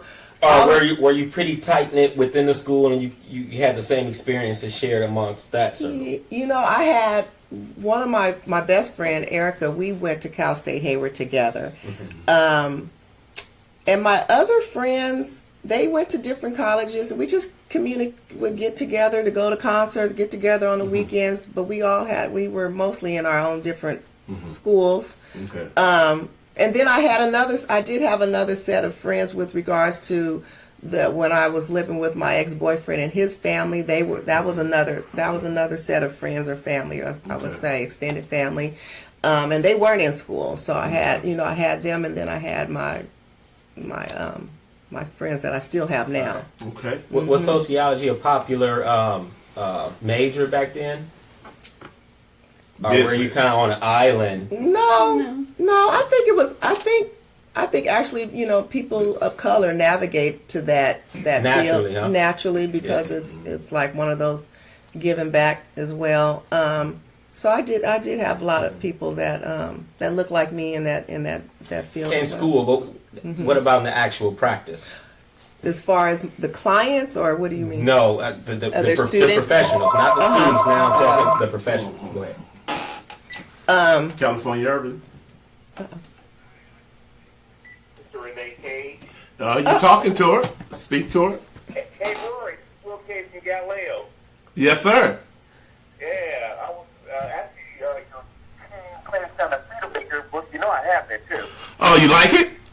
Yeah. When you gonna make it? When you gonna make a follow up? Oh no, it's coming out soon. A matter of fact, I'm working on 2.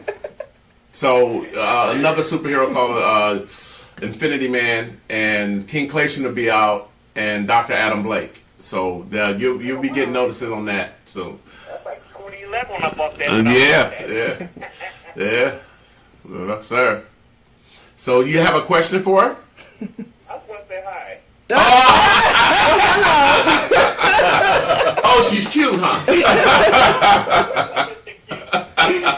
Well, hello. Hey, all the Cage women are beautiful. Oh, wow. Yes, Wow. Okay, thank you for calling California Urban. Hey, man, I got your number down. Get a hold of me soon. Yes, sir. Okay, take care. Wow. All right. So we're going to move on from that. Go ahead. Okay, so what I want to do is ask them both a serious question. Sure. In this society today, especially with women of color and the things that they had to come through, because women have progressed from the 80s. It took to the 80s for black women to even start progressing the way they should have progressed. But they shot past men in the educational field. I mean, it was like, ooh, you know. And now with both of y'all, especially in the field, and the people and the young ladies and the women that you can work with and the children you're working with, what is the crisis and some of the things you're facing to keep them motivated to do that with the things that's going on in this society today through therapy? Well, to keep them motivated, well, I think first of all, you have to give them an opportunity to just share what they're feeling, and let that be the first part, right? Or engage with them and let them get comfortable to just start sharing, because then oftentimes when you start sharing, then you start to trust, and then you are able to be influenced, or you would take advice or from the therapist or whomever, but you have to establish a level of trust there first, and give them an opportunity to feel heard. Okay. And oftentimes, I guess, youth don't feel heard, or It's their first time sharing. first time sharing, yeah, and so it takes a while to to get that going. Is it harder to get trust today than it was when you first started with the way the kids are today? Is it harder for them to trust, or is it easier for them to trust today? I think it's about the same. Yeah. I mean, I think it's pretty amazing when you're sitting with somebody how much they'll actually say when you've promised them confidentiality, when you've promised them space to just share their story without any judgment. Well, okay, wow.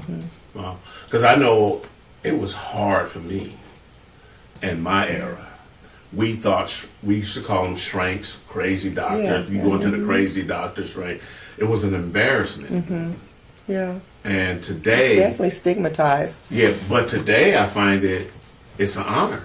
Some kids, I can get therapy. Some kids, I need therapy. They say it. I need somebody to listen to me because you ain't listening to me. Maybe she'll listen to what I'm saying. It can help me. They want that help.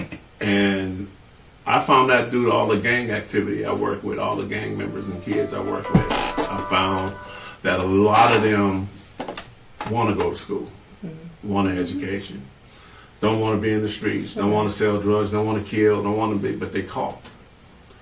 And that's not the life they want. I used to see when they had their little brothers, they're not going to be like me. They work hard to keep them out of it and keep them off the street. And so I'm looking at both of you young ladies, and y'all young still. Okay. So y'all got a long way. It's impressive to me because our people is facing a new world that nobody's paying attention to. And you guys are dealing with it. What is some of the new ideas that you guys are going to focus on to open up to reach to help them with some of the challenges that the people that you're going to help? What are some of the new ideas that you're trying to focus on? Well, I would just say just really normalizing it, you know, and normalizing it and just trying to break that stigma. Like, it's nothing wrong with talking to somebody, right? Oftentimes, you know, and within the black community, you know, we would, you know, go to church and just use that as the only source of support. And there are other sources of support, you know, to help, which being with a professional can be very helpful. Now, would everybody want to do that? Maybe not, you know, but there's other things. There's, you know, the internet. You can find online informations and resources on how to, you know, journal, tell your story. There's different things that's out there. You know, there's apps. I think they said last year was like the biggest, like self-care apps was like one of the biggest increase as far as the app creation, because people are recognizing that your self-care is not selfish, you know, and it's necessary. I tell my clients is that, you know, you have to put the oxygen mask on yourself. You know, to do all these things that you want to do, you have to take care of yourself, and that's, you have to slow down and sometimes say no to people, you know, and take care of yourself. And what that looks like could look different for different people, but just know that you matter to take care of yourself, whatever that looks like, you know. So, What she said. I mean, you'll find we'll say pretty much the same thing. Our professional experiences are very similar. Our paths are very similar. now, are you two going to work with your business? She's going to, are you guys going to share or do some joint venture things on therapy together? Well, she has her own. What's your name of your practice, Naima? It's Naima Hart. NaimaHart.com. But, yes, but we are actually part of a consulting group that we put together. It's called Bay Area Counseling Consulting, and it's also with two other mental health therapists. And so we meet periodically to talk about cases. That's what I'm talking about. You know, share referrals, resources, and information. So with your business, you have you're connected to a lot of referral places for people. Like, a lot of people need NA, AA. They need different type of drug treatments, alcohol treatments, at a young age. Oh, yeah. High school, middle school. A lot of these kids are smoking that marijuana, but these are different type of drugs they smoking and stuff. And a lot of them kids have a lot of challenges. And do you find the schools are pushing away from the therapists, or the therapists are able to go still in the schools and work? How do you find that relationship?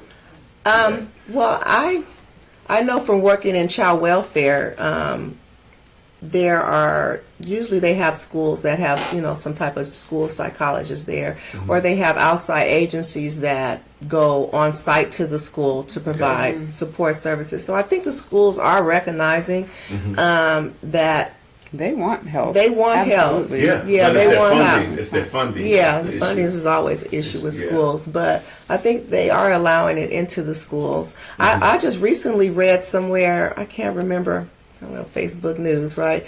That's LA County was opening up, instead of like another jail or facility, they were opening up like a mental health facility for the inmates or something, like a mental health facility. So I think they're starting to really recognize that. Well, you know, I don't get me wrong on this. I don't have confidence in the jails, mental health facilities. Well, you got to start a little something. Plant a seed and let it grow. I'll give you a reason why. My brother done did from the shock, brain, from every drug they got, they done shot it up in him because of the mental. He used to see hallucinations and all different stuff. And he went to a Atascadero. It was evil there. And I saw a lot of evil in the ways they're doing it. But it has, from what I'm hearing from you, it's came a long way in the way that they used to treat Well, I don't know how they're treating them. I can't speak to how they're treating them. I'm just saying what I saw on Facebook, right? I saw that they were opening up a mental health facility, which is huge and big. It's like that, you know. Well, it's true that there is a shift because I've seen mindfulness instead of suspensions and things like that. So somebody's shifting. Something must have happened. People are trying to do something. They're trying to do things different. Yeah, San Francisco is actually trying to do away with juvenile hall and right. totally. Wow. Yeah. Really? Yeah, and drop that funding into more mental health support services. Yeah, it is. Well, it costs the world money to have people not served. So. Yeah. Now, this is a tough question. How do you find yourself with all the clients, all the mess that runs through your head? How do you find yourself taking that deep breath and not jumping off the bridge yourself? Because y'all hear things and know things that you just can't even bring home. You just gotta try to separate. I got children, I got a husband, I got a partner, whatever my life is at home. How do you guys are able to just say, it's off, I got to go home? You just do it sometimes, and sometimes you don't. But yeah, most of the times you just practice. I mean, we've been doing this for years, and you build up your own, I won't say walls, but you do. You put your boundaries up. You know that you have to go home. You have a family too. You know, you're there to serve and help other families, but then, you know, it's like the oxygen on yourself. You have your own family that you have to tend to, and that's your focus. So, because I found when I was doing all this and all the deaths and all the people I know personally died, and I saw all the hurt and the grief, and I knew I had a son at home that I have to raise. And I would see things and go home and go, God, that was horrible, you know, 4 people died. You know, go into a room and, you know, I saw an old lady get thrown off a 12-story roof, you know, and just right in front, I'm just like, whoa. And I wonder how I got through that. And I realized I was meant to get through that. I was meant, it was a part of what the Creator gave me, that strength to understand that them people have been lost since we've been here. They have never yet been able to become, and they're on the low pole, they're on the lowest end, they're all born into that. They're coming into that and have to fight their way out. And I helped a lot of them fight their way out. And the accomplishment, I was able to be a great father. Able to maintain work and able to do, and that's what I see in y'all. Y'all see stuff. Y'all fight through it. You fight for your daughter, your family. I don't know. You said you have kids. You're fighting for them, and you know you got a job to do. And I just hope both of you ladies, when it's all said and done, y'all stay in shape and still travel the world and enjoy your end. Because at the end of it all, we got to do something that we can enjoy ourselves as at the end. Because I've seen so many people doing the work you guys doing and take it to their grave and never stepped out to do something for themselves. You know, go to Greece. Like I remember. I believe in work hard, play hard. You have to. I think we got that covered. Yeah. So now, what is the goals of your business? And how long would you think it take you to reach your goals? Okay. Well, my business right now, I am still doing my practice on the side. I do envision eventually doing my practice full time, but I actually am thinking about just doing it after my daughter graduates from high school. So that would be in 2 years. Wow. But I really see my online course, really expanding and really getting involved with that. So that's where I really see, that's where my focus is right now, is so I can, not just see one-to-one, but one-to-many. Okay. And so that's I want to just have a larger reach. Okay. And a larger impact. So that's where my, future and my focus is. I just got a really quick thing. That's very interesting, that online course that you have. Do you ever see material like that be incorporated into school curriculum, like maybe in high school? I don't know. I There's a lot of mindfulness in the schools now, but I don't know if there's Because for the most mindfulness. part, X's and O's, math, Right. English, teach you how to write a little about history. And I think maybe charter schools, because they're able to do like little different things. my daughter's middle school had a small grant to send some teachers to get trained, and they had a period a day where the last 10 minutes was used for mindfulness. Okay. I think my daughter does There's little mindfulness. bits, but I do think it's coming more moving and more more into into that school. direction. I know Children's Hospital has a whole mindfulness. They have cards they give the kids to y'all practice work- breathing and. Do y'all work with the special ed departments in the schools? It's not in private Not in private practice practice. because it's not social work per se. It's somebody coming in, talking, and then leaving. We're not responsible Okay. for all the day-to-day stuff. There's so much to this field that y'all in, and it's gonna go farther and farther. We learn more. We learn better techniques, and I'm glad y'all here because, like I said, y'all still young enough to make the change, to make it better. Right. My group, we did what we could do. Your group has to make it better for the women, the young women coming up, and I'm afraid of what's happening with the men. That we're not getting the help anymore like we did.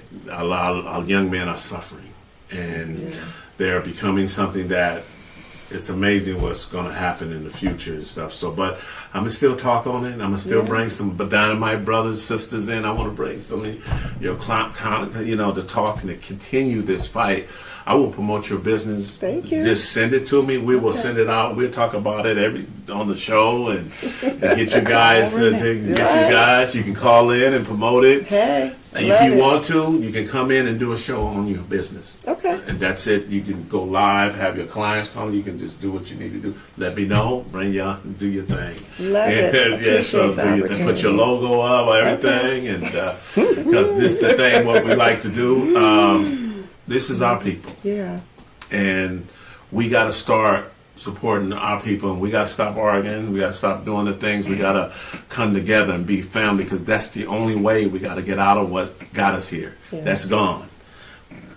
I don't even want to look in the past. I want us to look from today. What's going on today, and we got to stop.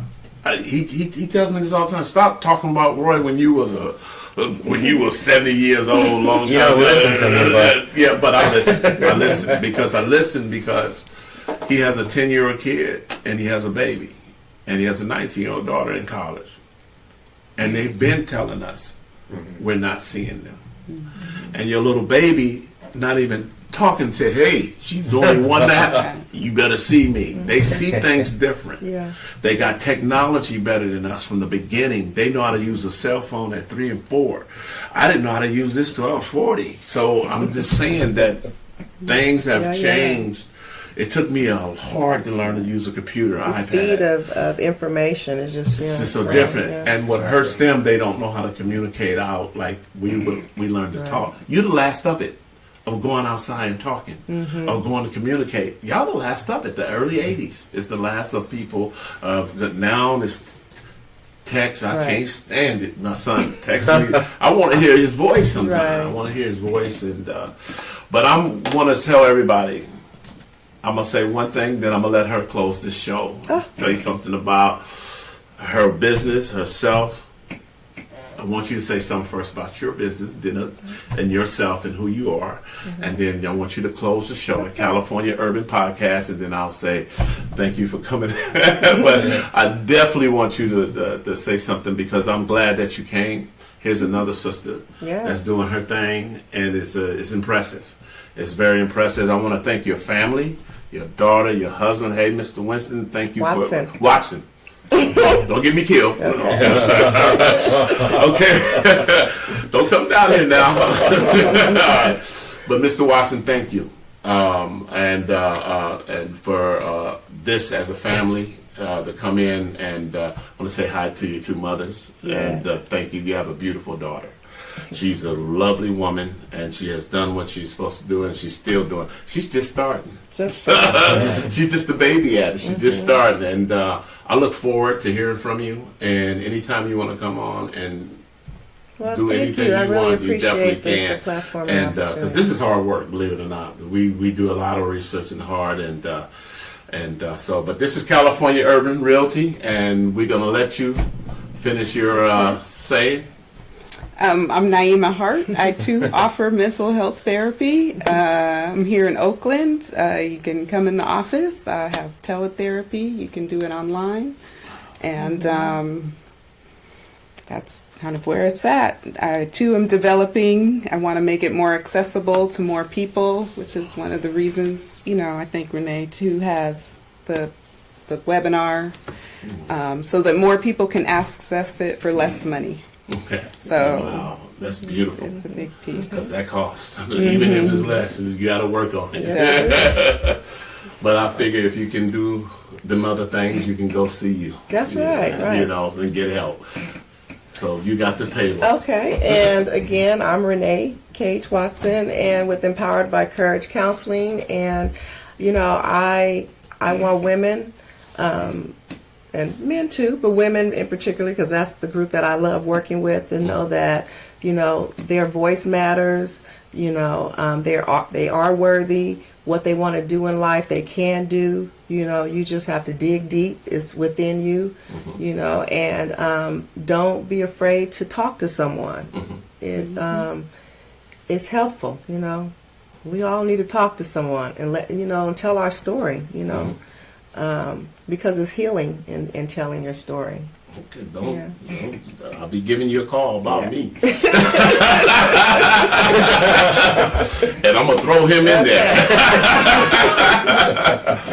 All right, this is California Urban Podcast. I'm your host, Arthur Rory Smith, with Marcus LeVar, businessman, realty of California Urban Realty Brokerage. And we'll be seeing you soon. We got the great Justin Smith coming in of All-American, McDonald All-American, to talk about his life story. And we also got a few new guests coming in. And we also got City Ballers coming in with Joe Belfry and his board to talk about the crisis and some of the great things they're doing with sports legends in San Francisco. We'll talk to you soon. Have a peace night. Thank you. Born and raised in the heart of the Bay Area, San Francisco. I spent a lifetime building resources that are now available to you.